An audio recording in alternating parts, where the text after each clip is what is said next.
Nous allons voir dans cette vidéo les sauts de page et les sauts de section. Pour cela, je vais utiliser un texte qui sont deux poèmes de Baudelaire, donc que vous pouvez télécharger à partir de la description de cette vidéo. Alors, je vais vous montrer ce que j'ai sous mes yeux, donc dans mon document Word. J'ai le titre Petit poème en prose, extrait Baudelaire, le vieux saltimbanque, et j'ai le texte. C'est la première page. Un peu plus loin sur la deuxième page, les dons des fées. Et c'est le deuxième poème qui se prolonge sur une troisième page. En bas, sur la barre d'état, je peux voir section 1, page 3 sur 3. Je suis donc bien sur la troisième page, sur 3 pages. Il y a une seule section et il y a 3 pages dans la section. Je vais venir me repositionner sur la première page. J'aimerais séparer le titre, Petit poème en prose, du premier poème. Donc pour cela, j'aimerais mettre un saut de page entre le titre et le titre de mon premier poème. Je vais utiliser les marques de paragraphe pour bien visualiser ce que je vais faire. Donc vous avez ça sur le ruban Accueil. Je clique une fois dessus, ce qui me fait apparaître les marques de chaque fin de paragraphe. Je vais venir sélectionner la marque qu'il y a entre Baudelaire et le vieux saltimbanque. Donc je clique à gauche, ce qui grise la marque de paragraphe. Je vais maintenant insérer mon saut de page. Alors il y a deux endroits dans les menus pour sélectionner cette commande. Soit on va dans Insertion, saut de page, soit on peut aller dans Mise en page, et on retrouve saut de page avec cette fois-ci une petite flèche. Ça veut donc dire qu'il y a d'autres choix. C'est plus complet. Et dans ce cas-là, je vais prendre le premier choix, c'est-à-dire saut de page, page. Donc deux façons d'appeler le saut de page. Il est bien évident que si vous voulez appeler seulement le saut de page, c'est beaucoup plus rapide d'aller dans Insertion. Il va m'inscrire ici donc le saut de page, il va passer à la page suivante, et je vois bien cette marque saut de page. Mais je la vois parce que dans Accueil, j'ai les marques de paragraphes qui sont indiquées. Si je redécoche cette commande, qui est ce qu'on appelle une commande à bascule, qui est dans un état ou un autre, le petit texte saut de page disparaît. Mais le saut de page reste, bien évidemment. Donc c'est pour ça qu'il faut utiliser régulièrement ce petit symbole pour pouvoir travailler sur des caractères cachés, des informations cachées. La plupart du temps, on travaille avec et on l'enlève après une fois qu'on a terminé pour voir le résultat final. Donc je vais le laisser. Donc là, j'ai bien un saut de page. Comme j'ai mis un saut de page, j'ai donc rajouté une page. J'ai donc maintenant 4 pages. Je vais faire la même chose pour séparer mes deux poèmes. Donc là, j'ai le vieux saltimbanque. Donc je défile, et je vois le second poème commence, les dons des fées. Je viens me positionner cette fois-ci devant le L de les dons des fées. Donc petite différence par rapport à tout à l'heure, je ne sélectionne pas un paragraphe, je me positionne devant la première lettre. Donc mon curseur clignote bien devant la première lettre. Et je prends le menu Insertion, et la commande saut de page. Donc là aussi, je fixe un saut de page, et j'ai bien, effectivement, mon second poème qui commence sur une autre page. J'ai cette fois-ci rajouté encore une page. J'ai donc bien en bas, je vois, section 1, page 4 sur 5. J'ai donc bien maintenant 5 pages. Donc voilà comment fonctionne le saut de page et comment on peut le matérialiser. Si je veux un jour supprimer un saut de page, ce qui peut arriver, bien évidemment, il suffit tout simplement de venir à gauche du message saut de page et de cliquer. Cela va griser le message saut de page et je peux utiliser sur mon clavier la touche Sup qui va donc supprimer ce saut de page. Il ne rajoute pas de saut de ligne, rien du tout. Il supprime simplement le saut de page. Allez, je vais le remettre, donc j'annule pour pouvoir récupérer mon saut de page. Donc ça, c'est bien l'utilisation des sauts de page. Mais quelle est la différence donc avec les sauts de section? Alors les sauts de section, c'est en réalité la façon de créer des sous-documents dans son document.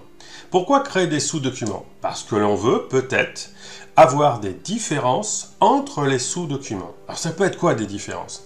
Ça peut être des différences d'orientation, orientation de page, ça peut être aussi des différences tout simplement de pied de page ou d'en-tête de page.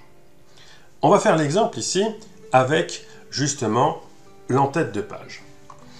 Je vais enlever mes sauts de page pour revenir à mon texte de départ. Voilà. Donc je reviens comme j'avais mon texte au démarrage, tel que je l'ai téléchargé.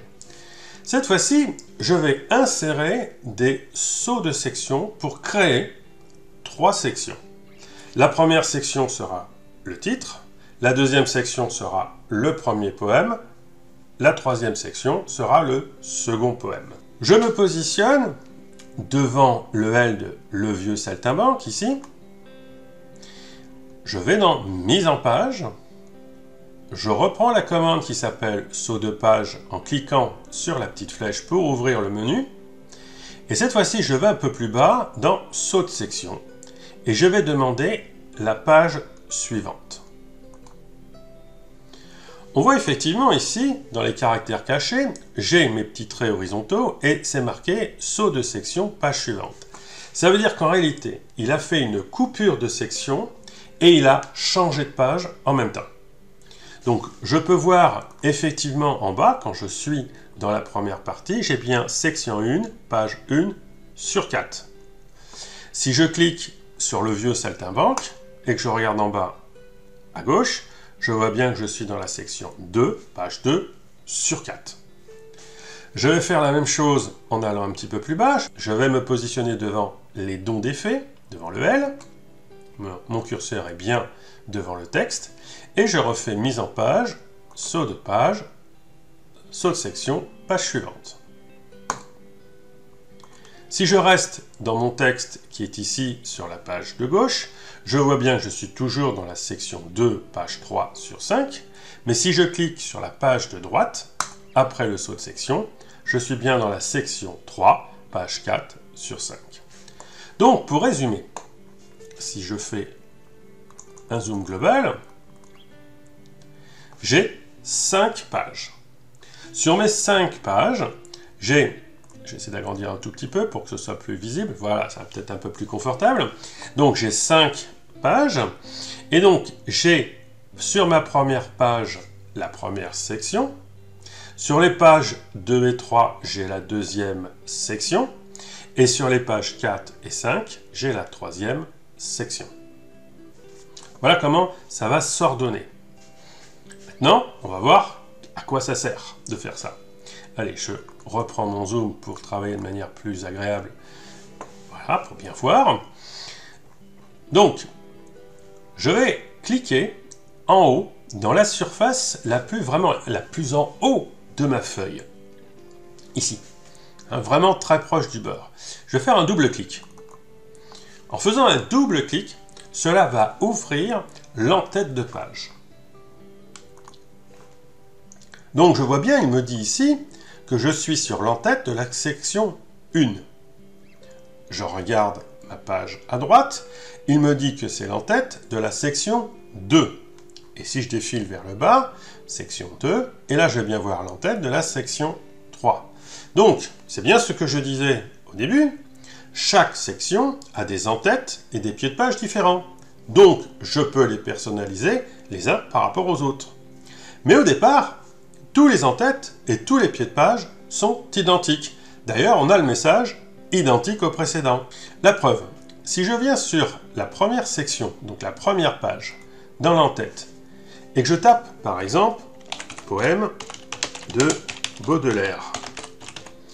En tapant ce texte, et en évitant surtout de faire des fautes, en tapant ce texte, poème de Baudelaire, on voit bien que le texte est bien dans l'en-tête de la section 1, mais il s'est répété dans la section 2 et également dans la section 3. L'en-tête est commun à l'ensemble des pages du document. Mais ça ne m'intéresse pas.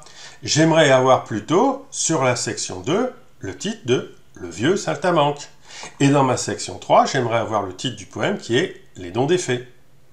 Donc pour cela, il faut que j'évite d'avoir le bouton identique au précédent.